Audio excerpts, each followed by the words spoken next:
Hello students and welcome to today's biology class. So in the previous class we were discussing about the central dogma और next class जो है इसमें हम लोग discuss करेंगे about the two different kinds of nucleic acid. जैसे हम लोग सेंट्रल डॉगमा में देखे थे कि आपके दो न्यूक्लिक एसिड्स होते हैं, एक होता है आपका डीएनए, दूसरा होता है आपका RNA. So today we'll be discussing about the prime genetic material which is DNA, known as deoxyribonucleic acid. Okay, so let's start understanding what this molecule is about. DNA is the genetic material in a living organism that carries the coded information from generation to generation. अगर इसको define किया जाए तो ये होगा उसका definition. It is the genetic material in all living organisms that carry the coded information. Coded information यहाँ पे रेफर करता है to the phenotypic expression of the genes. तो आपके जो जीन्स होते हैं उसका जो फिनोटिपिक एक्सप्रेशन होता है, व्हाट एवर फिनोटिपिक एक्सप्रेशन जो जीन्स पोजेस, उसका इंफॉर्मेशन जो होता है वो जीन में होता है. अगर सिंपली बोला जाए, सेंट्रल डॉगमा में हम लोग ऑलरेडी देख चुके हैं कि आपका जो बॉडी में कैरेक्टर होता है वो एक प्रोटीन के चलते होता है, लेकिन उस प्रोटीन का इंफॉर्मेशन होता है आपके डीएनए में. So that is what this statement states. At the same time यहाँ पे स्टेटमेंट एक और भी बात बता रहा है कि it is transmitted from generation to generation. So that is the property of a genetic material, that it should be capable to transmit from one generation to another. Okay, so that is the definition of DNA. Now DNA, where is it present? This is present both in prokaryotic cell as well as eukaryotic cell. Prokaryotic cell, it is present in the form of free circular DNA. Prokaryotic cell में ये free circular DNA की तरह present होता है, whereas eukaryotic cells में ये present होता है long thin thread like structures called as chromatin. तो दो अलग अलग स्ट्रक्चर में आप देख सकते हैं डीएनए को. DNA is double helical. Okay, will get into the structure. इसके बाद वाले स्लाइड में हम लोग देखेंगे उसका स्ट्रक्चर क्या होता है. बट अगर आप लोग देखें तो free circular DNA is found in prokaryotic cell, whereas long thin thread like chromatin fibers serve as the genetic material DNA in the nucleus of eukaryotic cells. Now ये जो chromatin fiber है ये thread like structure होता है, and this actually develops into the chromosome, or it coils into the chromosome during the cell division. Okay, we'll get into that in a few classes about the coiling of the DNA, but for the time being, remember the DNA coils, the chromatin coils into chromosome during cell division. Now DNA is not only found in the nucleus, it is also found in the mitochondria and chloroplast. So DNA outside the nucleus भी मिलता है, cytoplasm में भी मिल जाता है कभी कभी.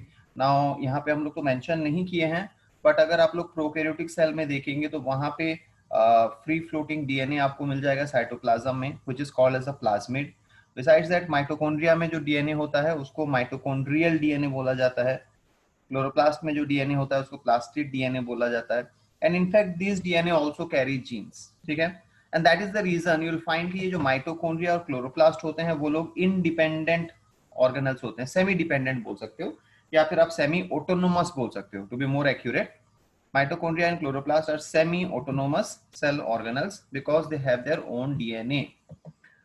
Now, DNA is a long polymer of deoxyribonucleotides present as a double helix. This is the structure of DNA. DNA is double helical. Helix मतलब एक spiral, एक twisted structure. Double stranded structure है जो ट्विस्टेड होता है, helical होता है, इसीलिए उसको बोला जाता है double helix. Deoxynucleotides are the smallest unit. जैसे हम लोग बोलते हैं proteins are made up of amino acid, carbohydrates are made up of the small units which you call it as the monosaccharides. Similarly DNA बना होता है deoxy ribonucleotide से. It is made up of deoxy ribonucleotides. Its structure was discovered by James Watson and Francis Crick in the year 1953. तो 1953 में Watson and Crick उन्होंने discover किया था इसका structure. They discovered the structure of DNA. और कौन सा DNA का स्ट्रक्चर है वो? That is double helical structure of DNA. They discovered the double helical structure of DNA. Now this on your screen is a double helical structure of DNA which was given by the two scientists, as you know, Watson and Crick. Now how this structure can be explained, इसको हम लोग थोड़ा overview ले लेते हैं. इस class में इसका सिर्फ ओवरव्यू स्ट्रक्चर हम लोग देखेंगे, नेक्स्ट क्लास में इसके डिटेल स्ट्रक्चर्स में जाएंगे. Now, the DNA is a double-stranded structure. As you can see in this diagram, it is a double-stranded structure. This is one of the strands of the DNA, and this is the other strand. Okay, तो ये आपका दूसरा strand है. Now, आप imagine कर लीजिए एक ladder को. If there is a ladder and you twist it, the kind of structure you will form, that is the form of DNA. Now this DNA has two ends. One is 5' end, the other is 3' end, या फिर 5' end 3' end बोल सकते हैं. अब इसका ऐसा क्यों होता है, किसको 3' किसको 5' बोला जाता है, वो हम लोग नेक्स्ट क्लास में डिस्कस करेंगे. बट अभी के लिए याद रखिए, उसका एक 5' end होता है, एक 3' end होता है. ठीक है. And that is the reason it is called as anti-parallel. A DNA always runs from its 5' end towards its 3' end. DNA हमेशा रन करता है from the 5' to the 3' end it is anti parallel in nature. मतलब एक तरफ आप देखेंगे 5' to 3' नीचे से ऊपर जा रहा है, दूसरी तरफ देखिए 5' टू 3' ऊपर से नीचे आ रहा है. Both of them move in opposite directions, both the strands. That is why it is called as the anti parallel strand. Here you can see उनका मूवमेंट जो होता है एंटी पैरेलल दिखाया गया है, एंटी पैरेलल स्ट्रैंड्स बोला जाता है. बिसाइड्स दैट अगर आप लोग डीएनए देखेंगे तो इसका कॉइलिंग जो होता है इवन कॉइलिंग नहीं होता. It does not have an even coiling. You will find there is a segment where there is a small depression, on the other segment there is a large depression. ठीक है. Now the small segment, small depression area is called as minor groove. Okay, the small depression area is called as minor groove, and the large depression area correspondingly will be called as major groove. Okay, तो आप लोग देख सकते हैं यहाँ पे DNA एक जगह पे थोड़ा दब गया है, थोड़ा मतलब अंदर की तरफ चला गया. यहाँ पे देखिए छोटा सा एक डिप्रेशन है, यहाँ पे एक बड़ा सा डिप्रेशन है. तो जो छोटा सा डिप्रेशन होता है उसको माइनर ग्रूव बोला जाता है, बड़ा डिप्रेशन जो होता है उसको मेजर ग्रूव बोला जाता है. That is called as a major groove. The next point you need to remember about DNA is the distance between two nucleotide base pairs is 0.34 nm nanometers. ठीक है, नैनोमीटर मतलब 10 to the power -9 meters. Okay, तो दो nucleotide base pair के बीच में difference होता है 0.34 nanometers. And in a single twist of DNA, एक डीएनए के सिंगल ट्विस्ट में मतलब 180 degree turn of DNA, there is 10 such base pairs. Okay, तो यहां पे आपको 10 बेस पेयर मिल जाएंगे. There are 10 base pairs in a single turn of DNA, that is 180 turn of DNA. So the total length of 180 degree turn of a DNA or single turn of a DNA will become 3.4 nanometers. Because दो nucleotide base pair के बीच में 0.34 nanometres है, तो अगर 10 base pair एक single turn में होता है तो टोटल लेंथ बन जाता है आपका 3.4 nanometres. The width of the DNA is 2 nanometers. Okay, इसका width होता है 2 नैनोमीटर, लेकिन length of a single turn of DNA is 3.4 nanometers. Now what this is made up of, हम लोग ने लिखा यहाँ पे कि ये जो स्ट्रक्चर है, ये आपका डीएनए जो है वो बना हुआ है by the help of small units called as the deoxyribonucleotides. Now this is a structure of a deoxyribonucleotides. इनमें 3 कंपोनेंट्स होते हैं. एक कंपोनेंट होता है central sugar which is the ribose sugar. तो सेंटर का जो पार्ट है आपका, इसके 3 कंपोनेंट्स होते हैं. Just right it here. This is A ribose sugar, उसी से इसका नाम आया है, पेंटोज है ये. ब्रैकेट में आप इसको पेंटोज लिख सकते हो. This is a pentose sugar because having 5 carbon. ठीक है, ये क्लास 11 में हम लोग पढ़ चुके हैं.